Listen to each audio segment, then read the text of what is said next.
TRS party సమీక్షల పేరిట రోజుకో కొత్త మాటలు కొత్త దుకాణం మొదలు పెడతాం. చాలా రోజుల తర్వాత టీఆర్ఎస్ పార్టీ నాయకులకి కార్యకర్తలు గుర్తుకొచ్చినట్టు కనబడతా ఉంది. నిన్న మాజీ మంత్రి హరీష్ రావు మాట్లాడుతూ అంటాడు, పార్టీలో కష్టపడేటోళ్ళకే గుర్తింపిస్తాం. ఎన్ని సంవత్సరాల తర్వాత గుర్తుకొచ్చింది అనేది ఒకసారి హరీష్ చెప్పాలి. 20 సంవత్సరాల తర్వాత 10 సంవత్సరాలు అధికారంలో ఉండి అధికారం కోల్పోయిన తర్వాత ఇప్పుడు ఏమంటున్నాడు హరీష్ అంటే, పార్టీలో కష్టపడే కార్యకర్తలకి గుర్తింపు ఇస్తాం అంటే ఇన్ని రోజులు ఇవ్వలేదని ఒప్పుకురు కదా. ఇంకో మాట చెప్తున్నాడు ఆయన, ఉద్యమకారులకు పార్టీలో సముచిత స్థానం కల్పిస్తాం. ఎన్నేళ్ల తర్వాత 2001 ఏప్రిల్ జలదృశ్యం కాడికి వెళ్ళి మొదలుకొంటే ఓడిపోయిన తర్వాత ఇవాళ కార్యకర్తలు గుర్తుకొచ్చారు, ఉద్యమకారులు గుర్తుకొస్తారు టీఆర్ఎస్ పార్టీ నాయకులకి. ఇది పూర్తిగా సిగ్గుచేటు. నిజంగా ఈ రెండు మాటలకి ఈ రెండు పదాలకి మీకు అర్థం తెలిసినా, ఈ పదాలకు మీరు కట్టుబడేది ఉన్నా, మీకు ఒక పరీక్ష అనుకుంటారో, మీ నిజాయితీని మీరు నిరూపించుకుంటారో మీరు చెప్పాలి.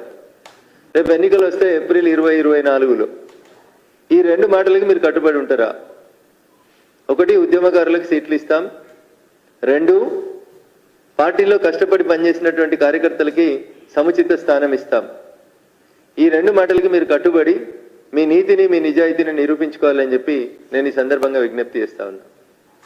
జై తెలంగాణ అనే పదానికి అర్థం చెప్పి తెలంగాణ అనేటువంటి ఉద్యమానికి ఊపు తెచ్చి తెలంగాణ రాష్ట్ర సమితిలో కార్యకర్తలుగా పనిచేసి 2001 నుంచి కుటుంబాలను కోల్పోయి కుటుంబ సభ్యులు ఆత్మహత్య చేసుకున్న, జై తెలంగాణ అనే నినాద కోసం పనిచేసినటువంటి అనేక మంది కార్యకర్తలు, అమరులైనటువంటి కుటుంబాలు, అన్నీ త్యాగం చేసినటువంటి కుటుంబాలని మీరు ఏ రోజు పట్టించుకోలేదు అని చెప్పుకోవడానికి సజీవ తార్కాణం మలిదశ తెలంగాణ ఉద్యమాన్ని మలుపు తిప్పిన శ్రీకాంతచారి తల్లి శంకరమ్మ గారు.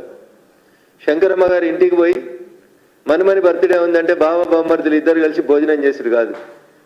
కనీసం మీకు మానవత్వం ఉంటే, మీరు మనుషులైతే, నిన్న మీరు మాట్లాడినటువంటి రెండు పదాలకు మీకు అర్థం తెలిస్తే, ఏది, కష్టపడ్డ వారికే పార్టీలో గుర్తింపు ఇస్తాం, ఉద్యమకారులకు పార్టీలో సముచిత స్థానం ఇస్తాం. ఇంతకాలం ఇయ్యలేకపోయినాం, తప్పైంది, చెంపలేసుకుంటున్నాం, కొత్త అమరవీరుల స్తూపం కట్టినాం, ఆ అమరవీరుల సాక్షిగా శంకరమ్మ పేరు వాడుకొని అన్యాయం చేసినాం అని తప్పైంది అని చెప్పి బావా బామ్మర్దులు ఇద్దరు వచ్చి కొత్త అమరవీరుల స్తూపం కాడ తప్పైందని చెంపలేసుకొని ముక్కురాలకు రాసి ఇప్పుడు వచ్చేటువంటి 17 సీట్లన్నా, 2024 ఏప్రిల్లో వచ్చేటువంటి 17 సీట్లైనా ఉద్యమకారులకి, తమ కుటుంబాల సభ్యుల్ని కోల్పోయిన వాళ్ళకి, అసలు సిసలైనటువంటి కార్యకర్తలకు ఇస్తామనేటువంటి మాట ఆ అమరవీరుల స్తూపం దగ్గర ప్రమాణం చేయండి.